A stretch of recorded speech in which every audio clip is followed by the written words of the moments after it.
એ ક્યાં ગઈ તી તું? અહીં કલાકથી આવીને બેઠો છું. અરે આપણે બાજુમાં ઓલા રાજેશભાઈ નથી રહેતા, એની છોકરીના લગ્ન છે તો એ બધી ખરીદી કરવા ગયા હતા. ચણિયા ચોળી, સાડી, સોનું બધું લઈ આવ્યા ને તો હું જોવા ગઈ હતી ખાલી. સમીર, કપડાની તો હું વાત કરું, સાંજીમાં ગરબા લેવા હાટું 50,000 ની ચણિયા ચોળી લીધી એને. એ હું કહું તમને, મારા ફાઈન છોકરાના હમણાં લગ્ન આવે કે નહીં, એની સાંજીમાં પહેરવા હું એવી મોંઘી ચણિયા ચોળી લઉં તો. હવે તું શું વાત કરે છે? હવે એ રાજેશભાઈ છે ફેક્ટરી વાળા માણસ, એને ફેક્ટરી હાલે છે, એને 50,000 ની લાખ રૂપિયાની ચણિયા ચોરી લે ને તોય પોહાય.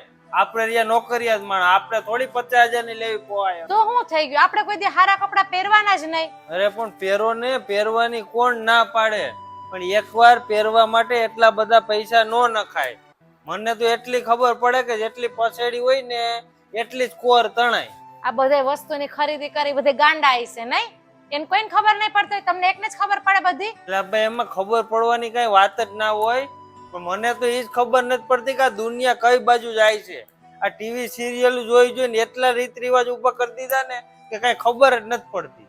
પ્રી વેડિંગ હોય તો એના કપડા અલગ લઈ આવવાના, માંડવો હોય તો એના કપડા અલગ લેવાના, પીઠી રસમ હોય તો એના કપડા અલગ લેવાના, સાંજી હોય તો એના કપડા અલગ લેવાના, અને એ લગન તો પાછા ઉભા ને ઉભા જ રહીએ આવ. અને એ બધા રીતિ રિવાજ પ્રમાણે જે થતું હોય ને કરવું જ પડે. થોડોક સમય ફરી ગયો છે, સમય પ્રમાણે હાલવું પડે.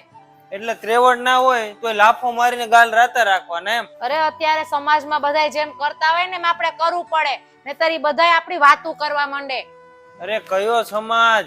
આ બીજાના ખર્ચા જોઈને તમે ખર્ચા કરવા જાઓ ને તો આ સમાજ તમારા ખર્ચા નહીં ભરવા આવે, તમારે તમારા ખર્ચા ભરવા જોઈએ. તમારી વાત સાંભળ, આ બીજાના ખર્ચા જોઈને આપણા ખર્ચા નહીં કરવાના, આપણે આપણી પરિસ્થિતિ પ્રમાણે પ્રસંગ કરવાનો. સમજાણી વાત? તમારી વાત છે ને હાવ સાચી છે. એક દિના પ્રસંગ હાટું એટલા પૈસા થોડાક નખાય કપડામાં, એના કરતા ભાડેથી લઈ આવીને પહેરી લેવાય. હું એમ જ કરીશ હવે. અરે મમ્મી, તમે ટેન્શન લો માં એટલું બધું કે કામમાં આવીશ એટલે ફોન ના ઉપાડે. હું વાત કરું એને. હા. અરે સમીર, શું કરો તમે? અરે કામ કરું છું, દેખાતું નથી? મમ્મી ક્યારની તમને ફોન કરે છે, ફોન તો ઉપાડો. ફોન તમારી બાજુમાં જ પડ્યો છે, રિંગ નથી સંભળાતી તમને? અરે પણ શું વાત કરું એની યારે?